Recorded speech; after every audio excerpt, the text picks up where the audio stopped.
Capítulo 27. Nunca olvides. Drizzt y Entreri corrían por el corredor trasero, dejaron atrás el túnel abierto por la lava, otro túnel a su izquierda y un portón de hierro que cerraba un pasadizo a su derecha. Este último los orientó en su carrera hacia la forja. De pronto, todo tembló y se vieron arrojados por el aire. Además, a su alrededor se levantaron nubes de polvo y volaron esquirlas del muro que rodeaba el portón de hierro. Rodaron por el suelo impotentes, y Entreri cayó dentro del túnel de lava.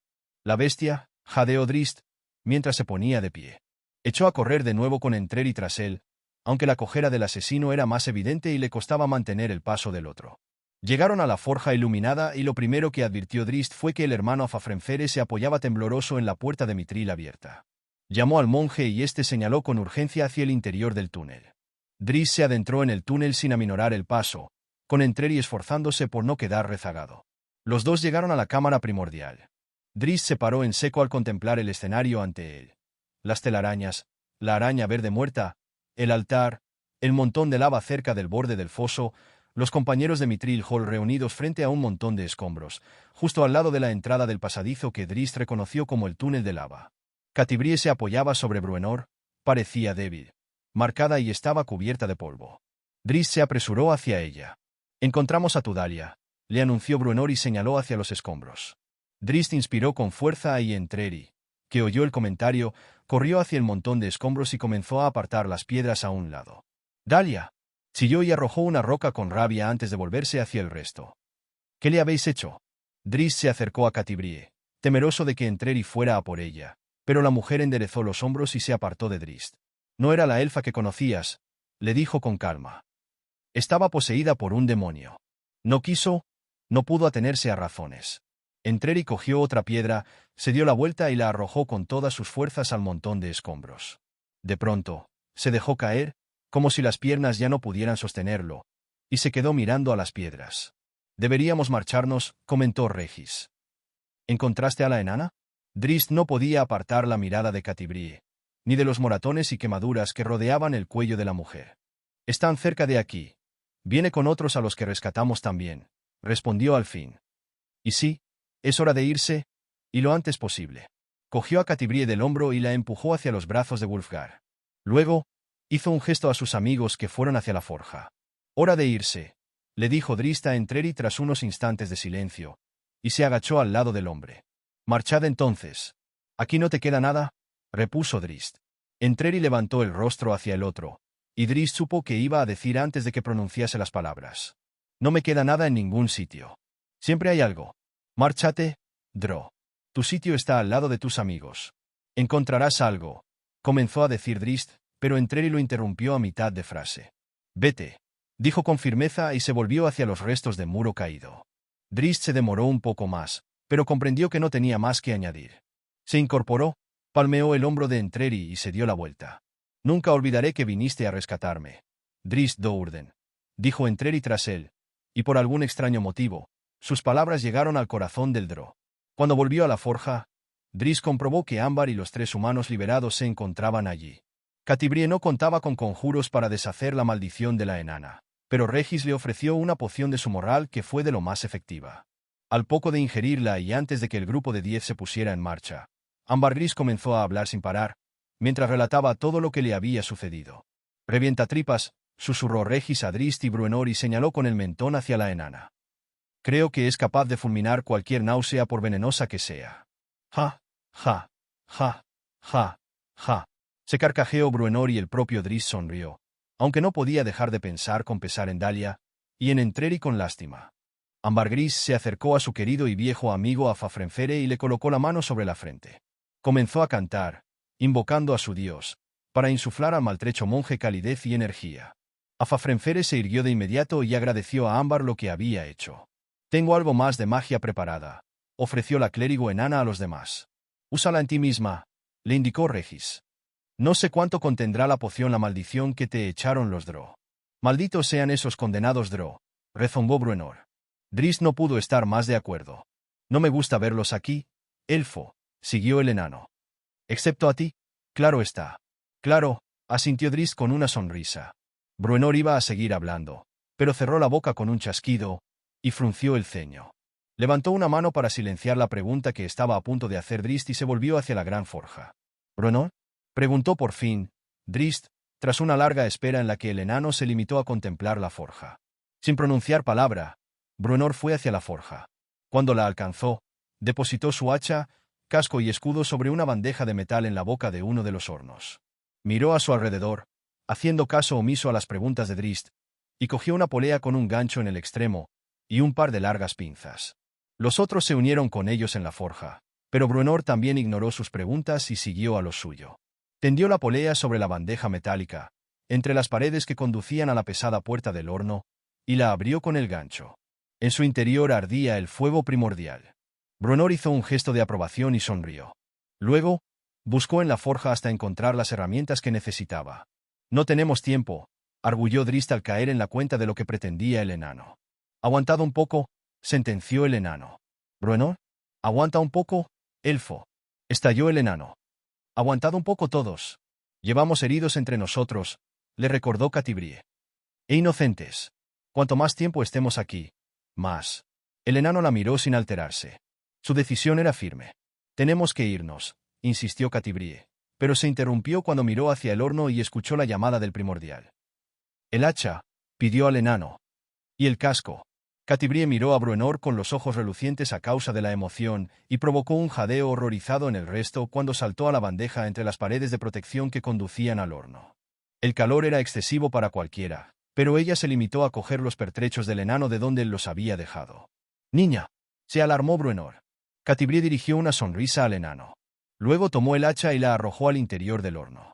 «Niña», repitió el enano y los otros boquearon. El escudo fue detrás del hacha, y era de madera, al igual que el mango del hacha, y a buen seguro que sería reducido a cenizas por el fuego primordial. Catibrie tomó el casco y lo examinó. Estaba hecho de metal, con un cuerno a un lado sujeto por una anilla de metal, y la base de otro cuerno en el lado opuesto. Había 2 rubíes colocados uno encima del otro en la parte delantera del casco, y Catibrie se concentró en ellos cuando comenzó a musitar un cántico.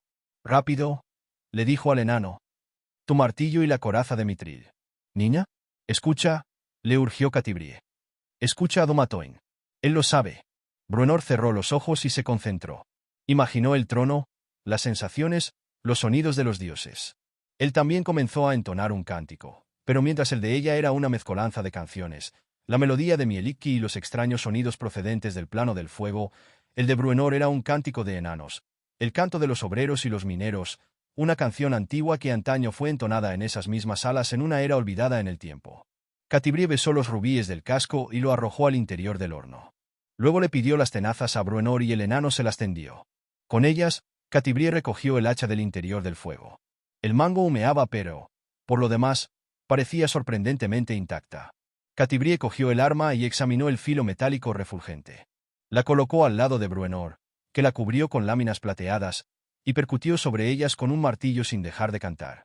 A continuación, llevó el escudo cuya madera se había oscurecido, pero al igual que el mango del hacha, estaba intacta, y la banda metálica que la rodeaba refulgía y el grabado de la jarra espumosa parecía haber cobrado nitidez. Catibrie lo examinó unos instantes, luego rió mientras lanzaba un encantamiento sobre él antes de entregárselo a Bruenor.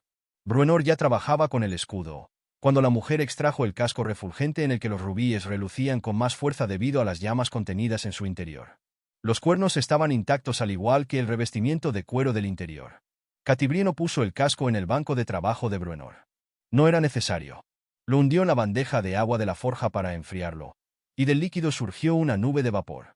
Mientras Bruenor seguía trabajando sin dejar de cantar, la mujer le colocó el casco sobre la cabeza.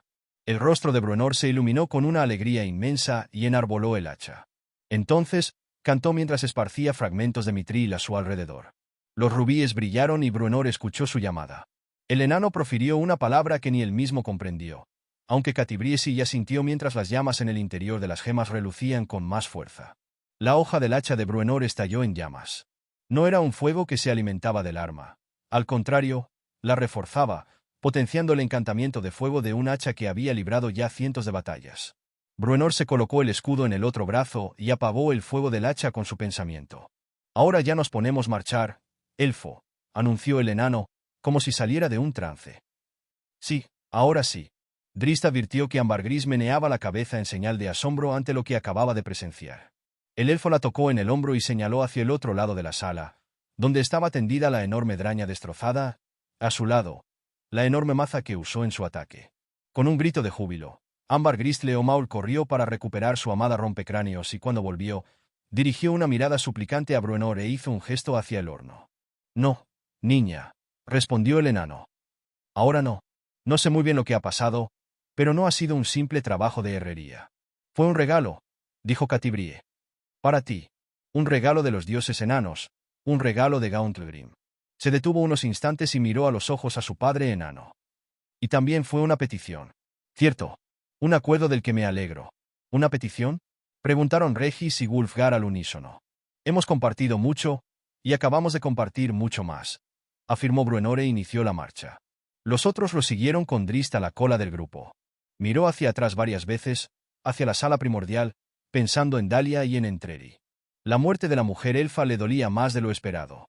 Era posible que nunca la hubiera amado. Desde luego no como amaba a Catibrie, pero la quiso y mucho. Deseó que estuviera en paz. Después de todo lo que había sufrido, quizás Dahlia encontrara una paz merecida. Las últimas palabras de Entreri le resonaron en la cabeza y en el corazón. Ojalá el hombre hubiera accedido a marcharse con ellos, de vuelta al sitio al que pertenecía. Pero en el fondo de su corazón confiaba en la destreza y los recursos del asesino, y tenía la certeza de que volvería a encontrarse con Artemis Entreri. Epílogo. Las maravillas que he presenciado. Escuchó Grom Baenre en su mente. Y el pensamiento rebosaba emoción. Ese sentimiento le descubrió al archimago que algo asombroso había tenido lugar, porque jamás conoció a un ilícido que hiciera tal demostración de emotividad. Le llegó un segundo mensaje, una petición para que fuera a ver a Metil lo antes posible, y que se hiciese acompañar de la madre matrona. En condiciones normales, el archimago habría ignorado una petición así, pero la emoción presente en los pensamientos de Metil le intrigaba. Al cabo de un rato, él y Kentel se reunieron con el ilícido en la antesala de la sala primordial. ¿Y mi elemental?, preguntó con perplejidad y un gesto de alarma. ¿Dónde está el guardián? Destruido, replicó Metil con su voz acuosa. Los tentáculos de la Zotamentes señalaron hacia la arcada y el puente más allá, indicándoles que fueran hacia allí. La madre matrona se sintió tan alarmada y hasta más aterrorizada que el archimago, cuando pasaron a través del vapor y la niebla y presenciaron la destrucción de la capilla. Faltaba una de las arañas de jade y la otra yacía boca arriba al lado del túnel que conducía a la forja. La mayor parte de las telarañas había desaparecido y los escasos restos filamentosos se esparcían por el suelo cubiertos por los cuerpos abrasados de las arañas. «¿Qué significa este sacrilegio?», clamó la madre matrona Kentel con indignación. Grom miró a Metil a la espera de que el ilícito le ofreciese una explicación. «La batalla de los dioses», le dijo a su hermana unos instantes más tarde con la voz teñida de incredulidad. Alzó la vista por encima del altar de piedra, al hueco que ocupaba la pieza central de la sagrada capilla. «El sacrificio de Argiir», musitó. Tanto él como Kentel contemplaron el amontonamiento de escombros mientras Metil reproducía telepáticamente los últimos instantes de la batalla. El ilícido se dirigió hacia los restos de la pared seguido de los otros dos. Levantó un brazo hacia Gromp, que tomó de la mano al ilícido. Gromp asentía mientras Metil le hablaba en su mente. «¿Qué ha pasado?», quiso saber la madre matrona Kentel. Gromp le tendió una mano. «Ven», la invitó. Kentel titubeó mientras contemplaba tanto al archimago como al peculiar Azotamentes con suspicacia. Al ver que Gromp no retiraba la mano, acabó por aceptarla y de inmediato la invadió una extraña sensación de ligereza. «Pase lo que pase, no te sueltes», advirtió con gravedad Gromp, mientras Metil los conducía hacia los escombros y al interior de los mismos. Kentel consiguió no gritar llevada por la repugnancia y el temor cuando su cuerpo se deslizó entre las rocas y la suciedad. No es que se deslizasen entre los restos, como habría hecho un mago o una sacerdotisa mediante un conjuro, sino que los atravesaron como si su cuerpo perteneciese a una dimensión distinta a las de las rocas. Sintió que las rocas se deslizaban a través de ella, y la sensación no era agradable. Tras los escombros alcanzaron una zona despejada, pero la oscuridad del pasadizo al otro lado era excesiva incluso para la visión nocturna de los Drow. Grom murmuró unas palabras y agitó la mano para crear una mortecina luz roja. El archimago distinguió al fondo el muro metálico que creó con su magia y calculó que estaban a mitad del túnel. «¿Qué es eso?», preguntó la madre matrona a espaldas de Gromp. El archimago miró hacia atrás y vio que Metil recogía algo del suelo.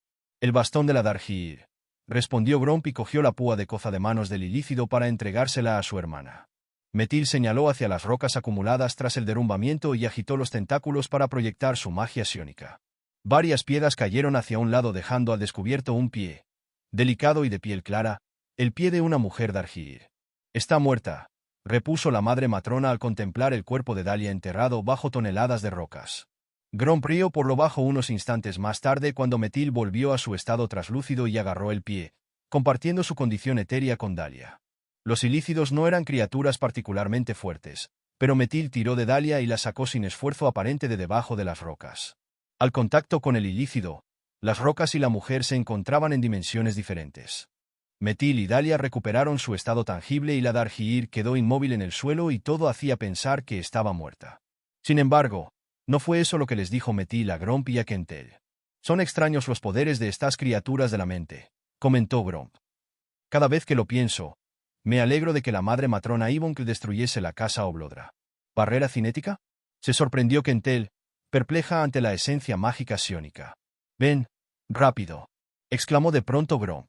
Agarró con una mano la de Dalia y tendió la otra hacia Kentel, quien la tomó, e hizo lo mismo con la de Metil, aunque su contacto le produjo un escalofrío. Unos instantes más tarde, se encontraban ante el altar. Dalia estaba tendida sobre la piedra y las vetas rojas del bloque latían como dotadas de vida propia. Atrás, previno Gromp a su hermana. Cuando despierte, tiene que deshacerse de la energía que absorbió del hundimiento del muro, ahora que cuenta con la protección psiónica de Metil. ¿Despertar? ¿Deshacerse?, preguntó la madre matrona, sumida en la confusión. En ese instante, Dalia abrió los ojos y se puso rígida y arqueó la espalda con tanta violencia que se elevó en el aire. Cuando su forma física se alzó sobre la piedra, Gromp y Kentel comprobaron que seguía unida al altar por un bloque palpitante de energía negra recorrida por unas estrías rojas que se hundían en la piedra. La sala primordial tembló una vez más conforme el altar se alimentaba de la energía de Dalia. De pronto, la mujer cayó bruscamente sobre la piedra y miró a su alrededor, desorientada. Entonces, Metil se abalanzó sobre ella y le introdujo los tentáculos en las fosas nasales y alrededor del cráneo. El ilícido empleó la telepatía para compartir los pensamientos de Dalia con Gromp y Kentel. «Volvamos a la antecámara», ordenó la madre matrona Kentel concluido el proceso. «Vamos a esperar a la matrona Zeerit».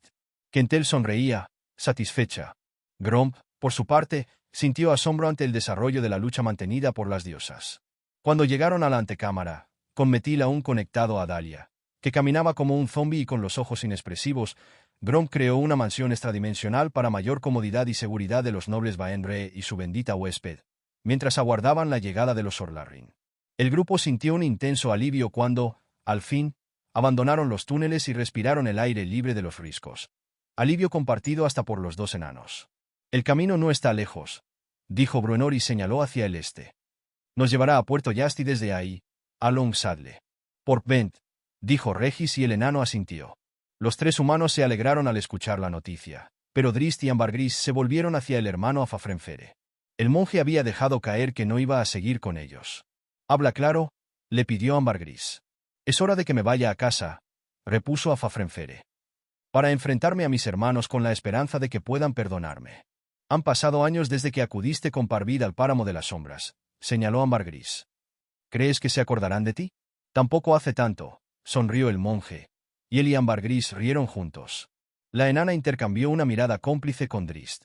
El Drow estaba al corriente del viaje de la enana al páramo de las sombras en calidad de emisaria de la ciudadela Advar, a modo de expiación por unos deslices. Sabedor de que Ambargris Leomaul había traspasado los límites de la moralidad en más de una ocasión, a Drist no le sorprendió que la enana diera una palmada en el hombro al monje y anunciase que iba con él. El rostro del hermano Afafrenfere se iluminó al instante, pero negó con la cabeza e intentó hacer desistir a la enana, porque el viaje era muy largo y por tierras llenas de peligros.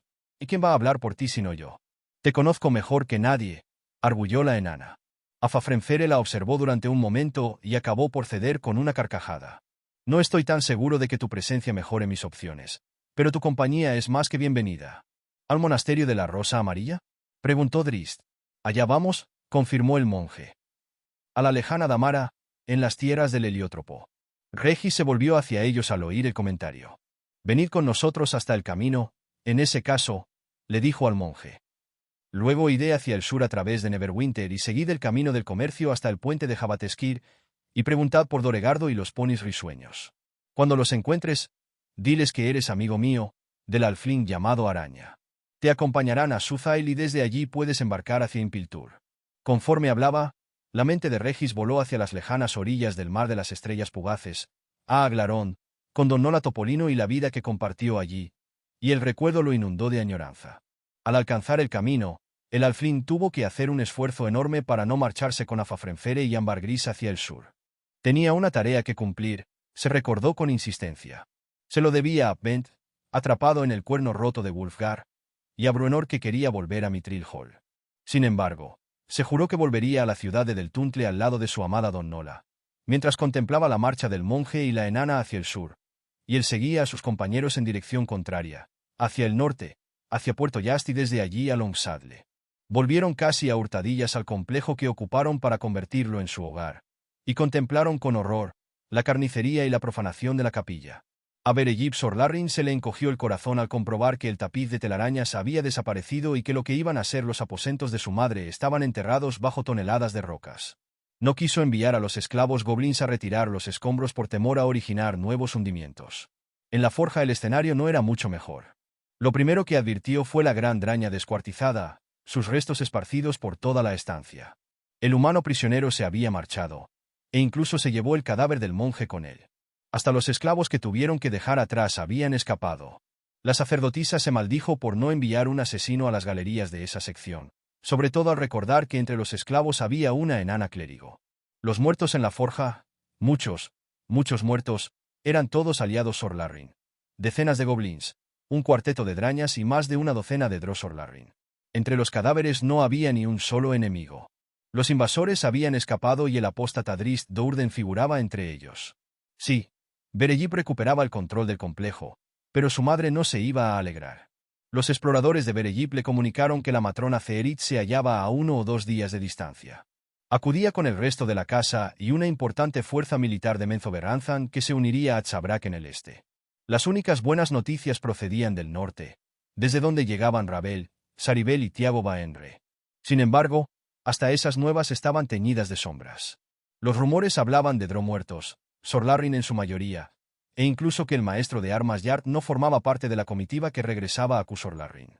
Incapaz de enfrentarse a tanto infortunio, Berejip se fue a sus aposentos privados donde se tumbó sobre un montón de grandes almohadas en busca de un respiro. Contempló el dosel de telarañas sobre su cama, admirando el complejo diseño que dibujaban las hebras y eso la llevó a pensar en la capilla.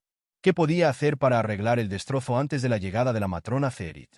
¿Algo para que la matrona no se sintiese tan enfadada con ella?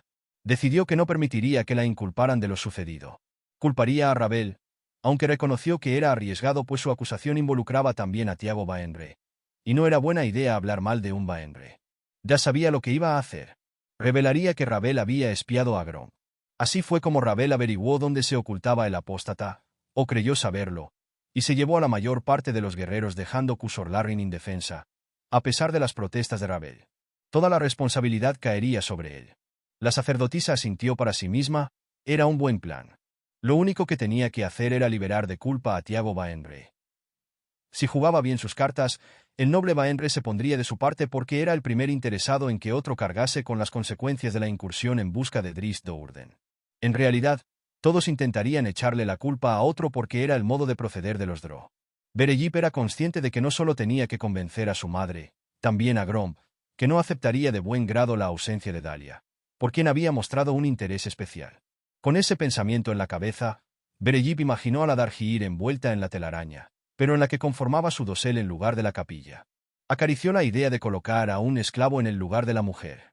Si Gromp y los demás habían terminado con ella, no se darían cuenta de que el cuerpo que colgaba del techo de la capilla no era el de la Dargiir. La imagen en el dosel se hizo más nítida y Berejip parpadeó con rapidez al darse cuenta de que no era un producto de su imaginación, sino que había alguien ahí arriba de verdad. Por un instante, pensó que era Dahlia y que una criada de Yot había salvado la vida de la prisionera y la había colgado allí para que Berejip la encontrase. Pero no era Dahlia. Cuando la figura rasgó las hebras y se dejó caer sobre ella, descubrió que era un hombre. Un humano. Uno al que conocía. Sí. Artemis Entreri se aseguró de que la sacerdotisa supiera que era él antes de precipitarse sobre ella y apartar de una patada su látigo sin que ella pudiera despertar a las serpientes. También se aseguró de que sus ojos fuesen lo último que viera la sacerdotisa antes de cortarle la garganta de oreja a oreja con una espléndida espada Dró. Entreri saltó de la cama. Por Dalia, susurró. Limpió la espada en las almohadas y despojó a la sacerdotisa muerta de sus opulentos ropajes. Le complació comprobar que lucía joyas dignas del tesoro de un rey. Ahora ya se podía marchar. Sabrak Sorlarrin se asomó exterior desde la entrada de la cueva y contempló desde la cornisa en la montaña las tierras de la marca Argentea y el reino de muchas flechas. Frunció el ceño ante el resplandor del sol, el maldito sol. ¿Qué sentido tiene que declaremos una guerra en un lugar tan repulsivo como este? Preguntó Ancrel Baenre cuando se unió al mago Sorlarrin. Si fuera a ser así siempre, yo también me lo preguntaría, se rió Sabrak, sin añadir más. A continuación, se volvió hacia el maestro de armas Baenre. Despliega la guardia. Tu objetivo es proteger este lugar y también a mí, por encima de todo. Ancrel entrecerró los ojos, sorprendido ante la actitud arrogante de un simple Sorlarrin. Estaba a punto de desenfundar su espada cuando una voz familiar detrás de él le hizo desistir. «Obedece», ordenó Gromp, y cuando Ancrel se revolvió encontró al archimago en compañía de Tosun Armbo y su hija Medio Dargir. El maestro de armas hizo una reverencia y se marchó a toda prisa. «Pensé que no quería ser testigo de esto», dijo Sabrak a Gromp. El archimago se encogió de hombros como si ya no tuviera importancia, y en realidad no la tenía. No tras el premio que ella y su hermana encontraron y que ahora guardaban en la mansión extradimensional situada en la antecámara de la sala primordial. Gromp retrocedió en busca de las sombras de la cueva junto con los Armbo y desde allí vieron cómo Sabrak comenzaba a entonar la fórmula del extenso conjuro. Los segundos dieron paso a los minutos, estos a las horas, y así transcurrió un día, y Sabrak seguía canturreando. Los labios eran lo único que movía el mago, que parecía haber echado raíces en la roca que tenía bajo los pies. Los brazos estaban tendidos a lo alto, hacia el cielo. El sol salió por levante y halló a Sabrak incansable mientras entonaba el conjuro. Y cuando la infernal bola de fuego alcanzaba su cenit, el ruego del mago halló al fin una respuesta. De la roca surgieron hilos de oscuridad y se introdujeron en el cuerpo del mago Sorlarrin para volver a surgir desde los dedos de las manos y volar hacia el cielo. La negrura emergió inagotable hora tras hora, apagando la luz del día, cubriendo el cielo con una mortaja gris que impedía el paso de los rayos del sol. Se hizo de noche y Sabrak continuó con su conjuro, inundando el mundo exterior con las sombras procedentes de la infraoscuridad, y cuando el sol se levantó al día siguiente, su presencia apenas iluminó las tierras de la superficie y los habitantes de la marca Argentea, orcos y elfos, enanos y humanos, aseguraron sus hogares ante lo que parecía la llegada a una terrorífica tormenta. Sin embargo, lo que tapaba el sol no eran nubes. A lo largo del día, Sabrak entonó el conjuro, mientras Gromp partía cuando Metil le hizo saber que la matrona Cerit acababa de llegar a Sorlarrin. Además, el archimago ya había visto bastante para sentirse impresionado ante tal demostración de poder. Sin embargo, no era el poder de Sabrak, que era un mero transmisor y posiblemente no sobreviviese al proceso. Era el poder de la reina araña que invadía el reino de los arcanos para establecer su supremacía. Preparaba el campo de batalla para sus servidores Dró, robando la luz del día de la región conocida como la marca Argentea. Gromp sabía que era el poder del oscurecimiento y el mundo contemplaría su advenimiento y el terror sobrecogería a todos sus habitantes. La matrona Cerit estaba furiosa. Su maestro de armas había encontrado la muerte en el frío norte y su hija mayor, la suprema sacerdotisa de su casa, de su incipiente ciudad, la halló en su propio lecho. Además, por si lo anterior no fuera bastante, más de la mitad de las tropas Draña que envió a Sorlarrin con sus hijos había sido aniquilada, y entre las bajas también se hallaban 2 decenas de magos y sacerdotisas de su casa. Cierto que contaban con un buen número de nuevos esclavos enanos, pero difícilmente compensaban las enormes bajas. ¿Y la capilla? Le habían dicho que sería la joya de su preciosa ciudad, un lugar solemne y divino que serviría a su gente y complacería a Lady Yod.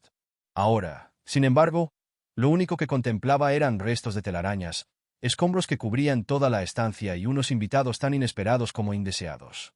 La visión de la madre matrona Kentel y Gromp junto al altar no contribuyó a mejorar su pésimo estado de ánimo. Dedujo que iban a juzgarla por los hechos acaecidos y condenar la ineptitud de sus hijos en su servicio a la reina araña. La conclusión era obvia. Sorlarrin acabaría formando parte de las redes cada vez más extensas de la casa Baenre. Junto a Gromp y la madre matrona Kentel, una joven de aspecto delicado, revestida con una impresionante túnica bordada de telarañas, se alzaba sobre la piedra del altar. Estaba de espaldas a Cerit y la larga cabellera que le cubría los hombros era negra con mechas rojas. La matrona no dejó de percibir la similitud que guardaba con la piedra sobre la que se erguía. Conforme Zeherit se aproximaba, la mujer, la elfa, se volvió para mirarla desde lo alto del altar. «Dargir», exclamó la matrona Zeherit con incredulidad. «¿No la reconoces, matrona Zeherit?», preguntó la madre matrona. «Creo que el nombre de Dalia te resulta familiar. ¿Sobre la piedra sagrada del altar, madre matrona?», preguntó Zeherit. «¿Vamos a sacrificar a esta repulsiva criatura? Te suplico que me permitas sostener la hoja que le arranque la vida. Dirígete con el debido respeto a una igual, matrona Zeherit Kusorlarrin», le aconsejó la madre matrona y Zeherit se volvió hacia ella, la viva imagen del asombro. Gromp irrumpió en carcajadas y eso solo contribuyó a aumentar la tensión y confusión de Zeherit. La madre matrona Kentel hizo un gesto con el que cedió la palabra al archimago para que presentase a la mujer elfa que se erguía sobre la piedra del altar. Gromp dio un paso hacia adelante, se inclinó con respeto ante la matrona Zeherit y señaló a Dalia. «Contempla a la matrona Dourden», anunció. «De Daermon en Essedvaernon, la octava casa de Menzoberranzan.